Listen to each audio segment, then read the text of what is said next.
ఉండి మండలం గుండుదూరు గ్రామంలో ప్రభుత్వ పోరంబోకు భూమిలో 50 ఏళ్ళ నుంచి పేదలు ఇళ్ళేసుకుని నివాసం ఉంటా ఉన్నారు. వారి చెమట రక్తంతో ఇంకా అప్పులు చేసి కూడా వారి స్తోమతను బట్టి 70 కుటుంబాల వారు ఇల్లు కూడా నిర్మించుకున్నారు. ఈ 50 ఏళ్ళ నుంచి కూడా ఈ వీళ్ళ ఇళ్ళకి ఎటువంటి సమస్య కూడా ఎవరి నుంచి కూడా రాలేదు. కానీ ఉండి ఎమ్మెల్యే రఘురామకృష్ణరాజు గారు ఎన్నికైన తర్వాత గత సంవత్సరన్నర కాలం నుండి కూడా మీ ఇళ్ళు తొలగించాలి, మీ ఇళ్ళు పంట బోధి పక్కన ఉన్నాయని చెప్పేసి నోటీసులు ఇస్తూ ఉన్నారు.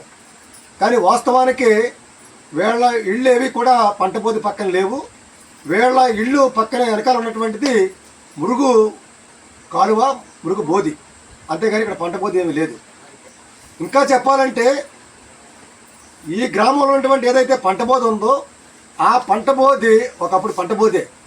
కానీ చెరువులు అక్రమంగా చెరువులు తవ్వి మంచి పంటలు వ్యవసాయం పండేటువంటి వరి పండేటువంటి భూముల్లో చెరువులు తవ్వి ఆ చెరువులో ఉన్నటువంటి వ్యర్థ జలాలన్నింటినీ కూడా పంట బోధులకు వదలటం వల్ల వారి వల్ల పంట బోధి పూర్తిగా కలుషితమైపోవడం కూడా జరిగింది.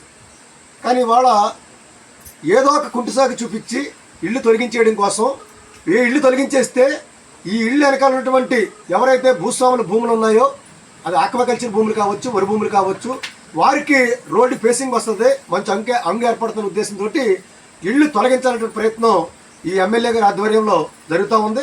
దీన్ని మేము తీవ్రంగా ఖండిస్తూ ఉన్నాం.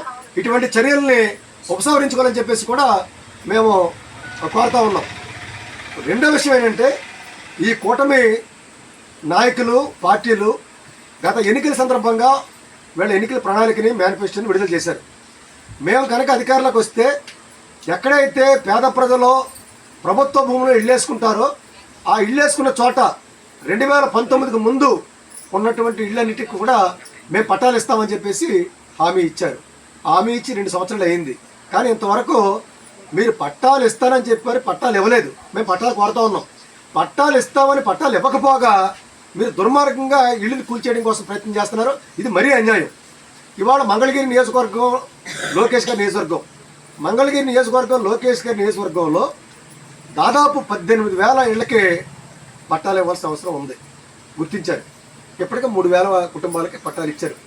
సరే, కనీసం 3,000 కుటుంబాలకైనా లోకేష్ గారి పట్టాలు ఇచ్చారు, చాలా సంతోషం.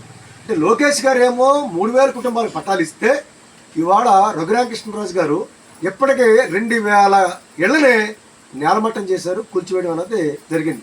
అంటే ఆయనేమో పట్టాలు ఇస్తూ ఉన్నారు, ఈయనేమో ఇళ్ళు కూలుస్తూ ఉన్నారు. అంటే మీరు ఇల్లు కూల్చివేస్తే మీరు పనిగా పెట్టుకున్నారా ఏంటన్నది కూడా మేము అడుగుతా ఉన్నాం.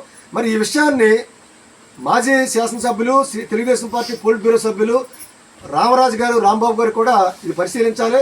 మీ పార్టీ విధానానికి భిన్నంగా ఇక్కడ ఎమ్మెల్యే గారు వెళ్తూ ఉన్నారు.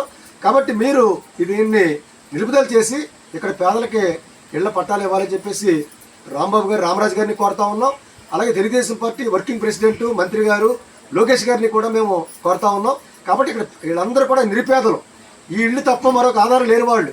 కాబట్టి ఇక్కడ ఇల్లు తొలగించకుండా, ఇల్లు తొలగించడం అంటే మీరు వాళ్ళ ప్రాణాలు తీసినట్టే, వాళ్ళ ఇల్లు కూల్చినట్టే, వాళ్ళ కుటుంబాలను కూడా కూల్చినట్టే.